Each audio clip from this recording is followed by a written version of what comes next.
Selamat petang, Cik dari Melaka. Selamat saya. Ya, Rifah KKN 1835977 saya sambungkan. Terima kasih. Saya sila cakap dengan bomba. Halo, ya baik. Halo, bomba sini. Ada Master Mas ya?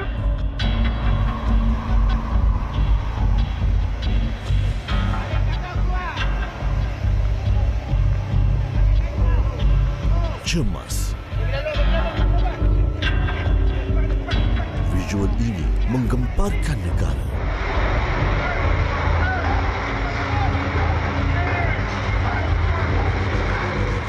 Air deras daripada Lombong ni sampai. Jadi ekoran daripada itu bomba yang 6 orang ni, ahli penyelam ni telah dihanyutkan arus dan tergulung di situ. Minta tolong. Laungan akhir 6 wira merah negara. Malaysia berkabung dan seluruh isinya terkilan, sayu, pilu menghadapi ujian ini. Persoalannya, bagaimana 6 anggota mahir dan profesional daripada pasukan penyelamat di air BPDA tumpas dalam elemen utama kepakaran mereka? Dan mengapa Lombong yang meragut ramai nyawa orang awam sebelum ini dimanfaat untuk rekreasi?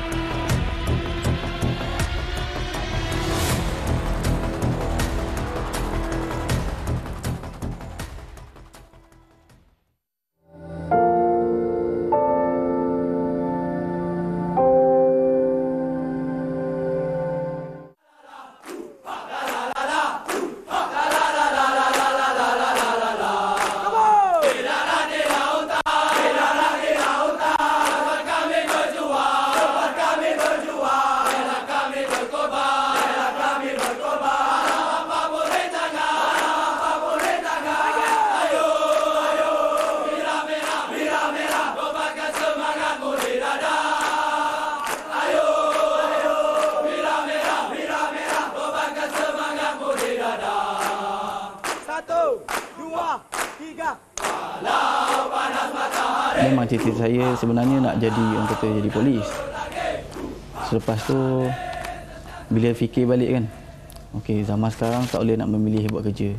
Selepas interview polis, saya pergi interview bomba dekat Balai Bomba Tabuan Jaya dekat Kuching.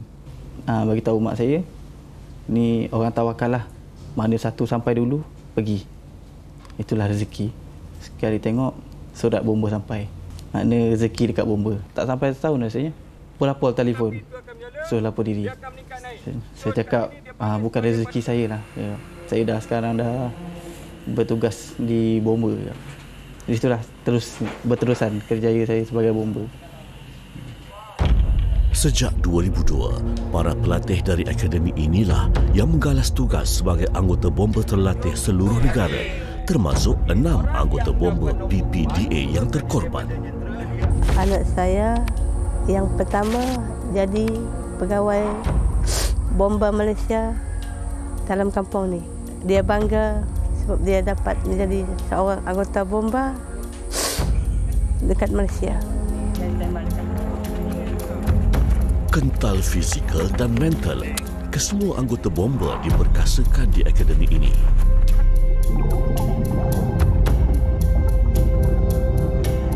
Di sini, unit BPDA dari Balai Bomba Shah Alam juga Pelabuhan Kelang menjalani rutin latihan dan taktikal mereka. Setiap anggota unit mempunyai lesen menyelam daripada National Association of Underwater Instructors NAUI. Ditubuhkan pada 1987, pasukan khas ini dahulunya dikenali sebagai Unit Scuba Bomber.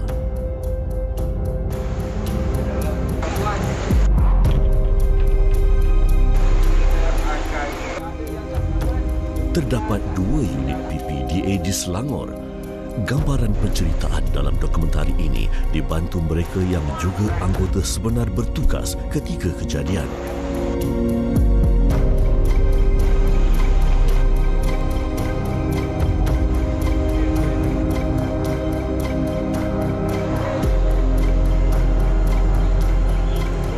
Terdapat terdapat 607 pegawai daripada 45 pasukan PPDA seluruh negara yang berkelayakan dan menerima latihan menyelamat di dalam dan luar negara. Peranannya untuk menangani insiden dan kecemasan di air.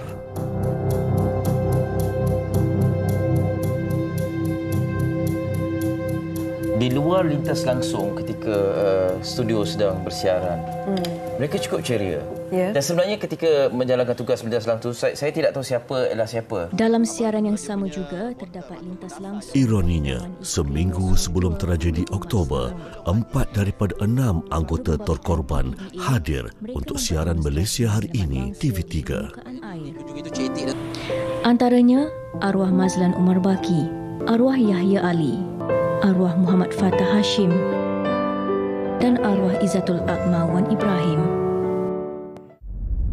Tasik buatan manusia ditinggalkan pelombong PJ Timah awal 1980-an ini dicatatkan sebagai lokasi tertinggi kemalangan yang meragut nyawa di air.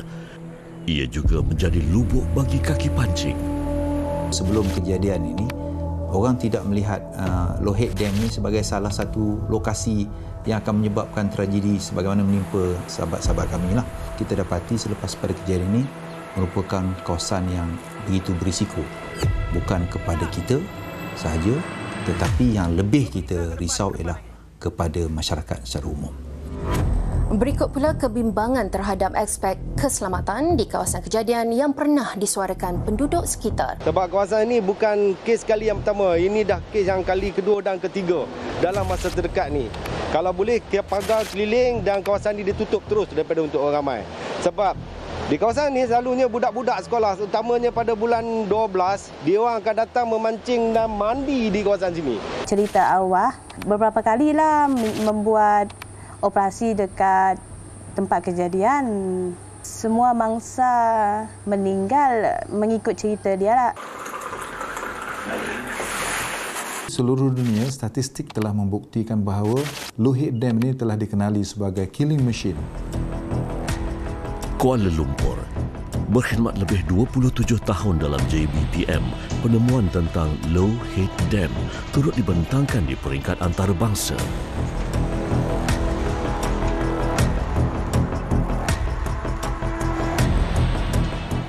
LHD ini sebenarnya struktur binaan di kebanyakan tempat untuk melepaskan air.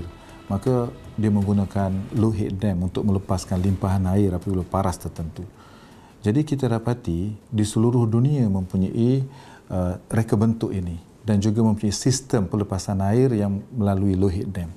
Memang banyak kes yang berlaku orang awam yang telah pun terbunuh, terkorban di dalam Lohit Dam. Sebab Lohit Dam ini dia punya sifat dia air turbulent daripada air terjun yang turun daripada water body yang besar tadi. Dia di situ dia ada turbulence yang daripada pelbagai arah menyebabkan pelbagai gerakan air di bawah. Jadi ini sangat-sangat bahaya. Bukannya satu arus air yang sehala. Dia menjadi satu turbulent, kisaran. Jadi kisaran inilah dipanggil killing machine. Jadi sesiapa yang mempunyai kemahiran berenang sekalipun dikatakan mempunyai kesusahan untuk terlepas keluar daripada satu kitaran air yang berlaku di dalam Lohit Dam ini. Kebimbangan mengenai tahap keselamatan di kawasan sekitar berbahaya. 10 hari selepas kejadian, jambatan besi di kawasan Lohit Dam atau empangan tembok rendah ini dipagar dan akses diperketatkan. Reka bentuknya telah ditambah dengan struktur-struktur batu ataupun underwater substrate. Yang batu-batu ini sebenarnya memenuhi keperluan reka bentuk, bukannya wujud secara semula jadi. Jadi batu-batu ini bertindak sebagai pemecah air. Apabila air lebihan yang terjun ke Lohit Dam ini, dia terkena batu-batu ini. Jadi arus yang perlahan melalui aliran sungai tidak merosakkan tebing-tebing, mengelakkan erosion dan sebagainya. Ini adalah salah satu sistem yang dibuat. Malangnya batu-batu ini sebenarnya menjadi musuh yang penting, bukan sahaja air, batu ini pun menjadi risiko baru. Jadi ini risiko berganda di kawasan Lohit Dam. Kita harus fahamlah.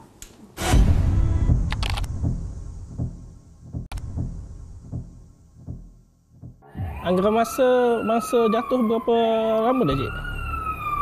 Okey. Okey, untuk makluman Cik Faizal, bantuan bomba daripada Cyberjaya dalam perjalanan ke lokasi, Cik.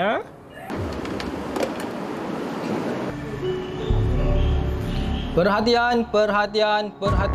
Panggilan kecemasan. Khemah khas mangsa lemas di alamat Taman Tasik Prima Puchong. Anggota bertugas sila ambil tindakan.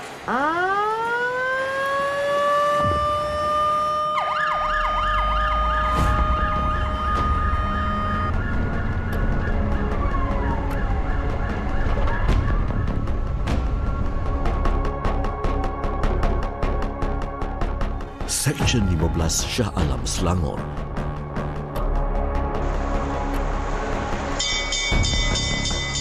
Rutin jasmani petang adalah keperluan dalam jadual tugasan bomba. Ia bertujuan mengekalkan kecergasan tubuh serta mengeratkan ukhuwah dalam kalangan anggota dan pegawai. Masa sebelum pergi tempat kejadian tu, biasanya masa tu sukan petang.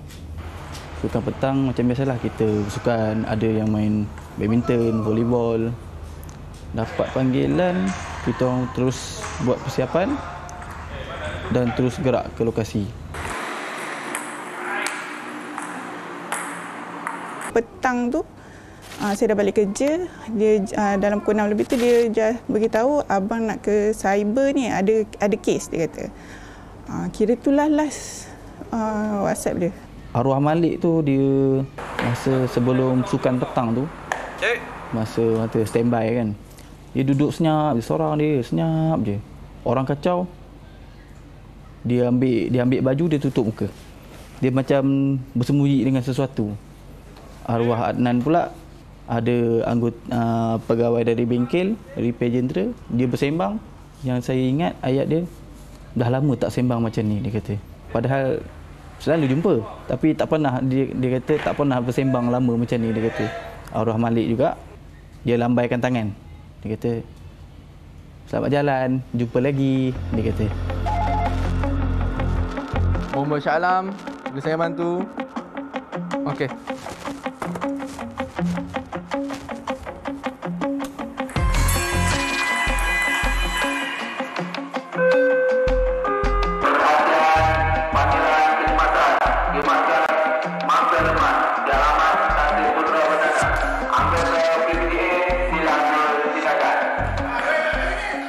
Cik, ada khemah khas lemas dekat Tasik Perdana.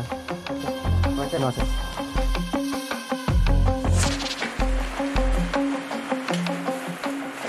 Okey guys, ambil peralatan-peralatan dalam, set scuba, PFD, wetsuit dan juga barang-barang untuk kita gunakan semasa operasi.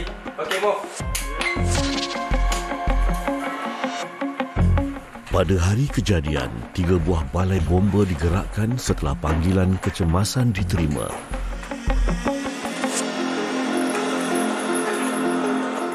Balai Bomba Cyberjaya tiba lebih awal. Melalui penelitian di lokasi, mereka memerlukan bantuan khas daripada unit PPDA Selangor. Siapa sangka, 2 anggota dari Balai Shah Alam ini sedang mempersiap kelengkapan operasi buat kali terakhir. Dalam pukul 6, abang telefon akak.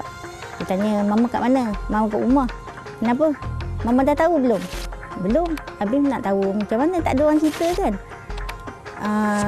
Mama tahu tak ni Fahmi accident? Akak cakap terkejut akak kan. Accident kenapa?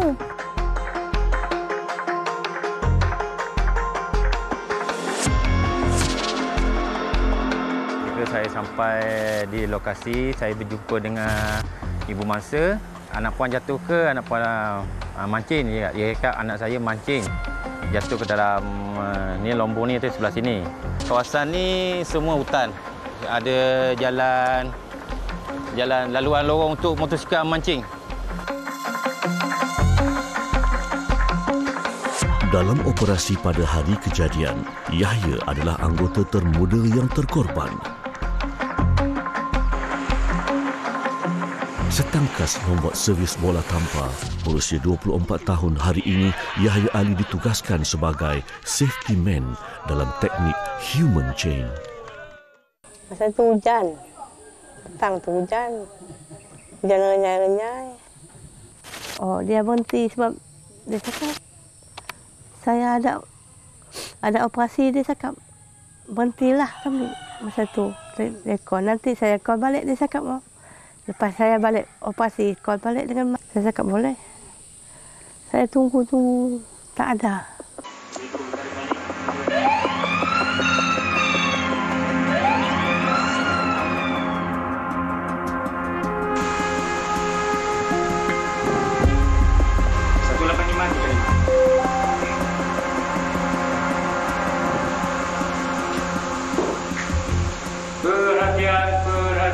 Perhatian. Panggilan kecemasan. Bantuan mangsa lemas. Diminta pasukan PPDA bersiap sedia. Terima kasih. Dalam situasi panggilan ini, anggota bomba tidak perlu tergesa-gesa. Gerakan mereka pantas tetapi tenang.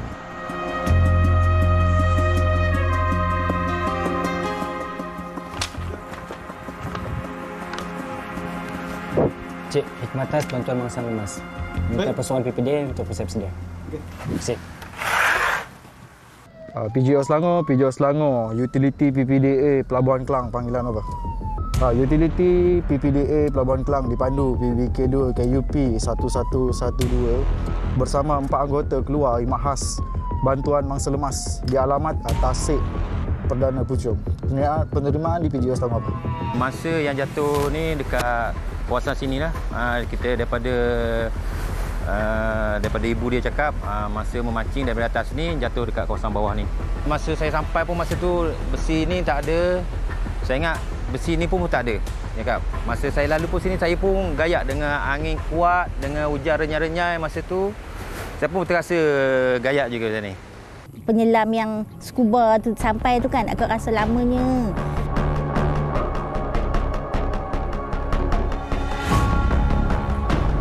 Tapi Allah yang tentukan tu kan.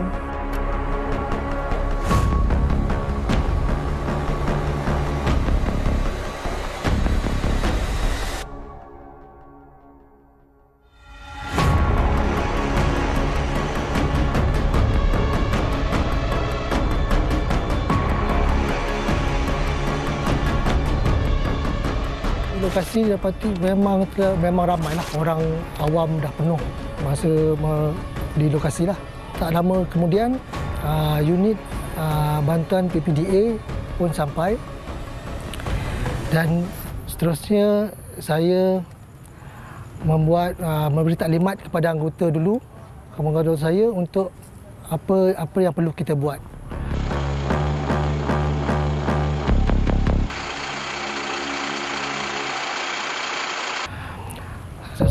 Selepas tu saya berjumpa dengan penyelia unit PPDA tu untuk menerangkan di mana berlaku dia, lokasi dia, mana mangsa jatuh semua. Dan seterusnya saya membuat kerja-kerja water surface di tepi lombong tu dan PPDA terus menjalankan tugas-tugas menyelamat di dalam air lah. Tiba 4 jam selepas mangsa lemas dilaporkan hilang. Tragisnya, ini adalah langkah terakhir Wira Merah Negara.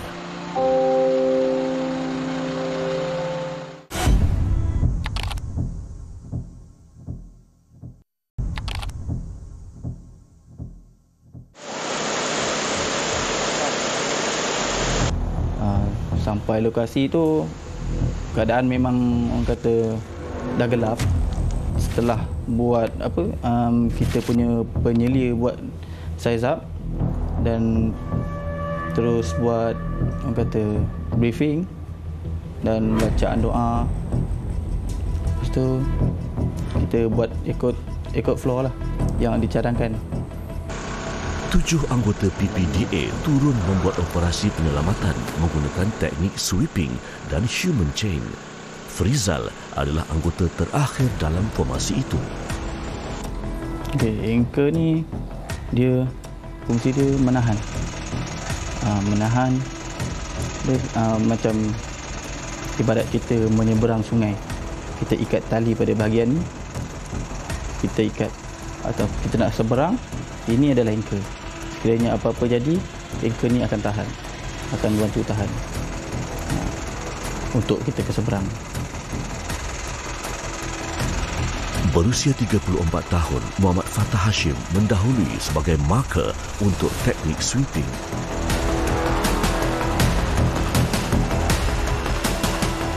Tapi macam menunggu tapi asyik tengok jam. Pukul 9 malam, tak balik lagi. Memang lambat tadi kan. Tapi dekat pukul 10 tu macam, ayah tak balik lagi ni, cakap dengan anak. Tak apalah, kita tidur dulu kan. Tak boleh, esok nak sekolah ni kan. So kita pun inilah, naiklah. Nak pergi tidur, tapi baru masa tu kebetulan saya baru tengok phone. Kawan dia call, handphone saya call. Dia just tanya, Nan dekat mana? Cakap, Nan ada kes dekat cyber sini. Saya cakap dengan dia, ya, unit itu bahaya sikit. Tak lama, dia cakap, tak bahaya. Dia dalam air. Kita boleh mati juga kalau dalam air, saya cakap. Tak, kalau dah hajar, dia cakap, memang mati.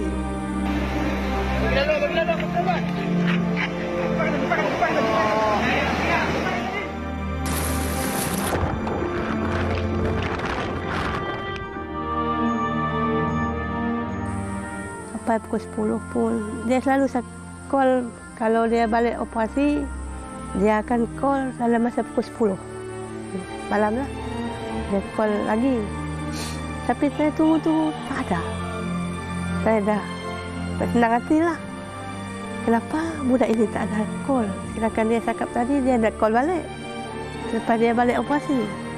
Tengok telefon, kawan dia call tu, dia tanya Nan dekat mana. So saya cakap lah, Nan ada kes kat cyber. So dia kata, Nan terlibat ke? Saya cakap, tak apalah, nanti apa-apa dia beritahu balik. So kita ni dah jadi tak sedap hatilah bila ada orang tanya macam tu kan. Saya pergi tidur lah. Dengar lagi pukul 12 malam. Saya angkat, saya dengar suara orang lain. Dia cakap dengan saya, sabar ibu. Kenapa nak sabar? Saya cakap, saya tak senang hati. Duduklah. Kenapalah mereka cakap sabar. Saya cakap. Dan naik atas tu, saya suruh anak tidur. Saya buka Facebook, saya Google lemas Cyberjaya, and then dah keluar. Kebetulan ada satu posting, memang dah keluar semua video-video awal tu lah. Video yang dekat tempat kejadian tu.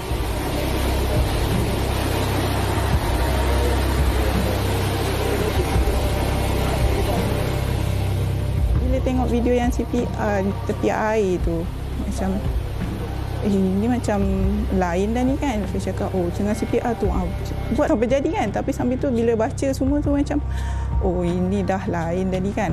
Saya masa tu dah all out dah, macam menangis dah apa semua tu. Arwah Adnan yang timbul tu saya sempat selamatkan. Lepas saya bawa ke tepi, dan saya pun masa tu lepas bawa ke tepi tu keadaan macam orang kata tak boleh nak berfikir apa. Bantuan CPR daripada Pasukan Emergency Medical Rescue Services EMRS segera dilakukan. 5 anggota lain berjaya ditarik keluar dari pusaran air selepas Adnan. Apa? Yaya dah mati? Yaya ke mati? Kenapa Yaya mati? Tak tahulah usul. Mereka cakap dia lemas. Takkan nak lemas? Kan dia pandai berenang. Saya cakap, betul usul. Dia mati. Saya diam sekejap sebab dia cakap dia dah mati. Kenapa orang kau tadi tak cakap mati? Sabar saja.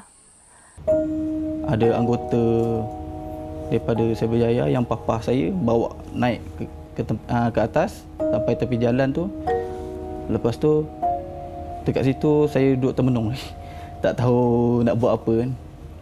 Dan saya mampu tengok ke 6 sahabat tu dah terbaring terlantar. Saya rasa memang kata memang orang kata memang rasa pedih lah. Ada jeritan tapi hening. 6 anggota PPDA terkujur kaku. Duka dalam detik tragik ini berlaku hanya dalam tempoh 20 minit selepas mereka tiba di lokasi. Sempat ambil satu botol susu anak, terus naik kereta pergi. Tapi on the way nak datang balai tu, kawan call kata terus pergi hospital Sedang. So ke sanalah. Tapi dalam kereta tu sebenarnya dalam denial lagi. Saya macam kecemasan dia ni kan. Kawan dia call lagi, beritahu Miza nanti terus ke forensik. Masa tu memang macam okey. Dia ibarat orang kata masa kejadian tu macam masa dalam tengah bermimpi. Masa tu saya tak tidur. Sampai pagi lah tak tidur. Sebab orang yang saya sayang. Saya tinggalkan saya.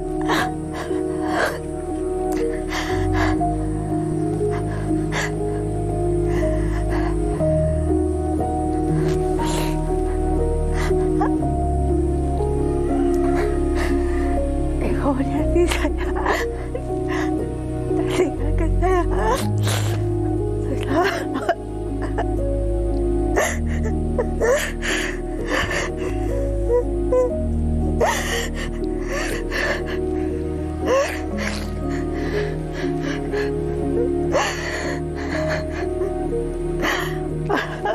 Orang yang paling saya sayang. Dia tinggalkan saya untuk selama-lamanya.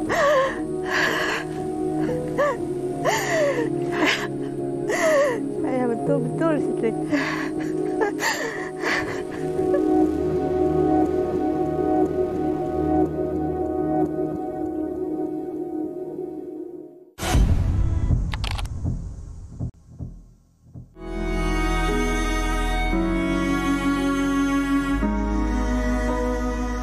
Kepulangan yang abadi. Jenazah Allahyarham Yahya Ali tiba di lapangan terbang Sibu dari pangkalan TUDM Subang pada jam 6 petang. Kemudian dibawa menaiki helikopter unit udara bomber ke Daro sebelum ke Kampung Tian, Matu, Sarawak. Kat tepi jalan tu mereka berhantar macam nak sambut Perdana Menteri. Tapi malam lah. Dah malam, dah pukul 7 dah bawa sampai. Dari Sipang tadi, kan, terus ke kampung orang Batong. Memang banyak. Anggota bomba, orang kampung, semua datang. Anak sulung kebanggaan keluarga. Usaha JBPM membawa pulang jenazah ke kampung halaman adalah penghargaan terbesar. Kesemua anggota PPDA yang lemas malam mematuhi prosedur operasi standard SOP ditetapkan. Airnya tidak dalam tetapi kederasan air dia kuat kerana limpahan air disebabkan oleh hujan petang semalam. Dan kita akan menjalankan satu lagi siasatan dalaman secara terperinci dan secara SOP dan dari segi strategi mereka ini, mereka mematuhi SOP dan strategi yang sepatutnya.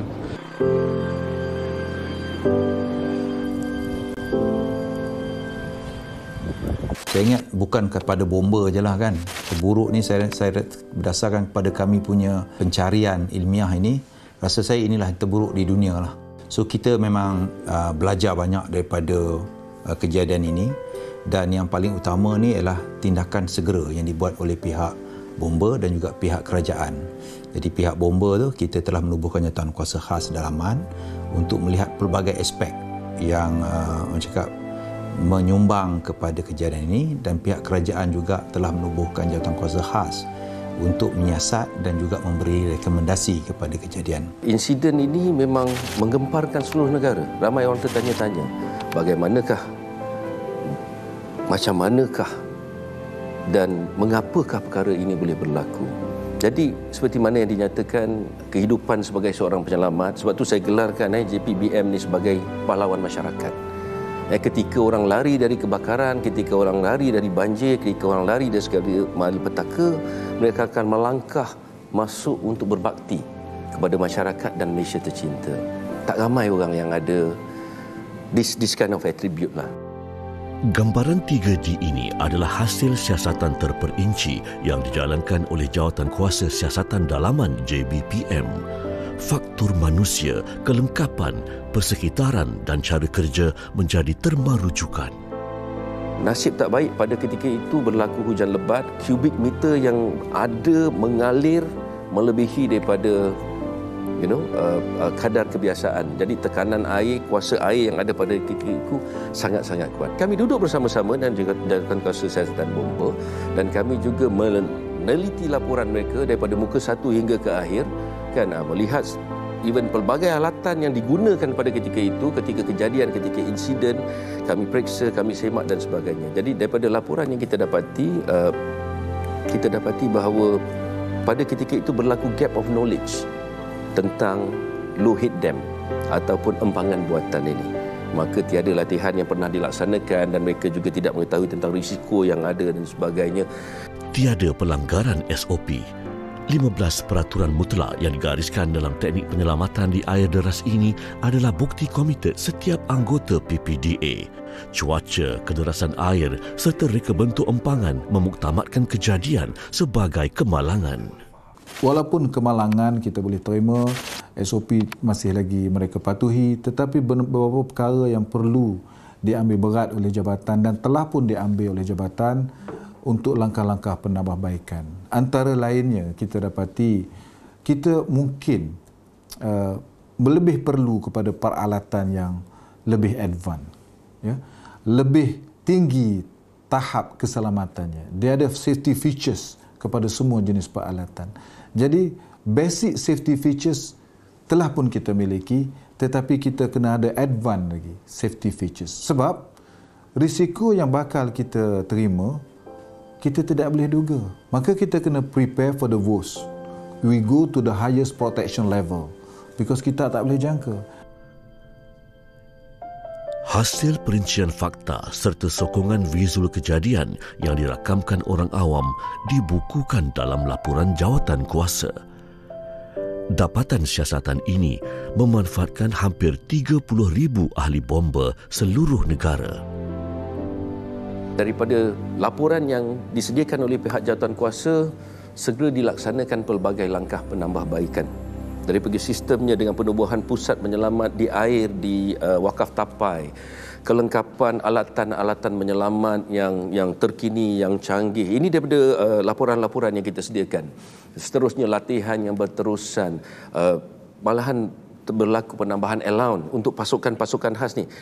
Namun yang lebih saya rasa mengharukan adalah keprihatinan jabatan, kementerian dan kerajaan kita yang menjaga kebajikan balu-balu ini. Anak-anak kecil ini dengan pelbagai bantuan, pelbagai sokongan yang dihulurkan, sama ada daripada segi fizikal, daripada segi keuangan, daripada segi psikologi, even dilantik kaunselor dan sebagainya untuk membantu. Allah jadikan sesuatu for a reason, kan, di mana kita dapat lihat kesedaran, keprihatinan dan juga kefahaman masyarakat. Anggota bomba adalah pahlawan sejati masyarakat. Kenalkan. 9 bulan selepas kehilangan, keluarga mangsa lemas dipertemukan dengan 2 balu anggota terkorban semasa siaran langsung MHI TV3. Akak memang amat-amat berterima kasihlah dekat diorang, walaupun apa orang kata apa, diorang bertukar lumus untuk mencari anak akak kan, walaupun nak mencari anak akak, nyawa diorang yang tergadai kan. Akak memang sedih jugalah. Dalam hal ni akak pun rasa sedih sangat. Akak pun selalu berdoa juga untuk arwah anggota bomba kan. Kalau doa untuk anak akak akan berdoa untuk dia orang sekali, walau macam mana pun, sebab dia orang akan cuba nak selamatkan anak saya kan. Perjalanan darat dari Mukah ke Matu Sarawak mengambil masa lebih 2 jam. Dan kenderaan perlu merintasi Batang Igan dengan menaiki feri untuk menyambung perjalanan ke Kampung Tian.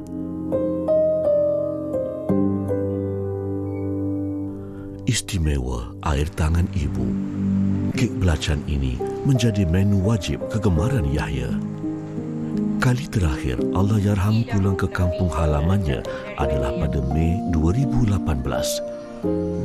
Kehilangannya adalah luka yang tak terubat. Insan yang sering membahagikan, Yahya juga adalah tulang belakang buat ibu dan 4 adiknya. Memang ada bangga juga, tapi masih sedih lah. Sebab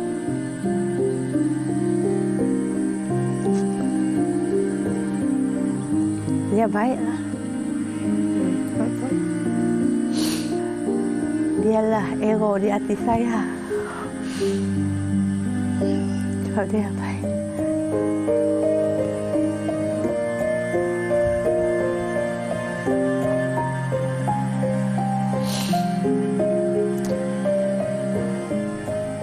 Arif Aiman mirip wajah abangnya.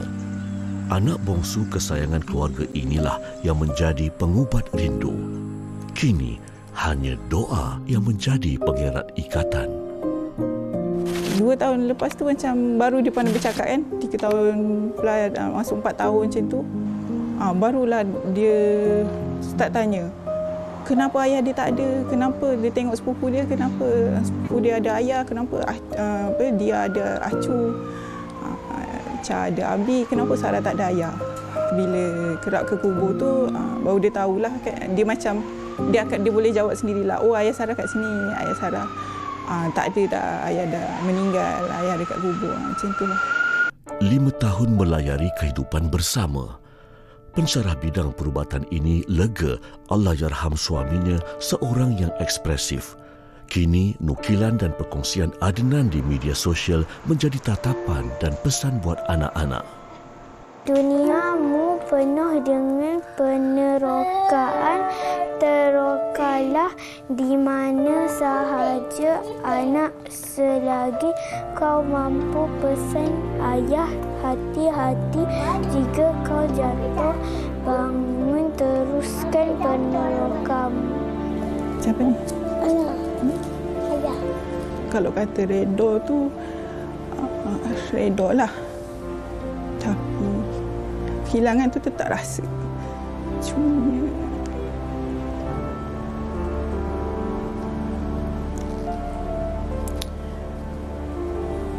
tapi sebab perakhiran dia yang macam tu buatkan saya rasa siapalah saya untuk saya mempertikaikan benda tu daripada berlaku kan. So saya teruskan je lah apa yang akan terjadi lepas ni. Terselamat. Berusia 31 tahun, Frizal anggota terakhir dalam formasi yang mengorbankan 6 rakannya. Trauma menanggung sejuta rasa dan kenangan. Setelah 4 tahun, air matanya belum pernah kering. Banyak kenangan sebenarnya dalam bilik ni. Banyak kenangan. Saya pun masuk bilik ni pun bila orang kata ada nak simpan barang, gotong royong ke untuk kemas barang kan. Selain daripada tu, saya jarang masuk. Sebab kalau masuk memang saya akan teringat. Sebab dalam ni lah, dulu kita orang macam banyak duduk cerita pengalaman masing-masing kan. Lepas tu belajar orang kata peralatan. Lepas tu kita ulang kaji sikit. Banyak kenangan. Sebab tu saya kalau masuk dalam bilik ni memang saya akan teringat. Sebab dalam ni lah tempat kita orang saling tukar ilmu dan belajar. Di sini terpahatnya nama-nama perwira merah yang gugur termasuk 6 anggota PPDA. Mereka bertarung dengan alam, meredah ganasnya arus dan syahid dalam misi murni penyelamatan. Di sebalik takdir ini, pemergian mereka menjadi penyalur ilmu kepada penambahbaikan dalam JBPM. Tahun 2024, kompleks latihan menyelamat di air pertama di Asia Tenggara bakal siap dibina di tapak ini. Hujung sekali kami punya moto, seerat serasa sehati sejiwa. Jadi insiden ini walaupun orang cakap suatu tragedi yang orang cakap sukar untuk kami terima, tetapi ianya telah orang cakap menterjemahkan salah satu daripada prinsip seerat serasa sehati sejiwa. Pengorbanan yang besar sebagai seorang sahabat, sebagai seorang kawan, sebagai seorang ahli keluarga besar dan juga seorang yang mungkin lebih rapat daripada rombongan adik-beradik. Mungkin mereka cuba tarik itu dah di luar kupayan, tetapi tetap juga dia masuk kerana semangat keakraban ataupun semangat kita panggil brotherhood lah. Saya mengucapkan ribuan terima kasih kepada ahli keluarga yang telah memberikan sahabat yang terbaik pada saya semasa bertugas.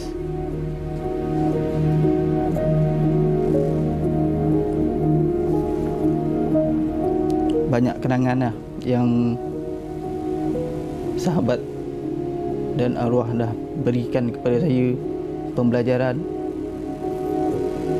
Semoga arwah-arwah ditempatkan di kalangan orang yang beriman dan beramal soleh dan syurga tempatnya. Masa mengawal kebakaran di kota dan di desa, menyelamatkan nyawa dan juga harta benda.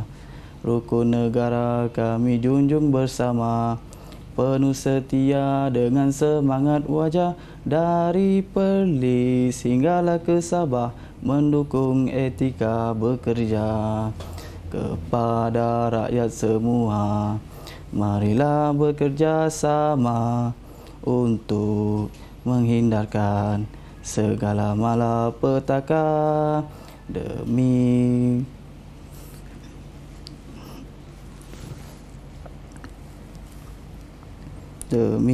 kesejahteraan kita bersama, barulah kita hidup aman damai selamanya.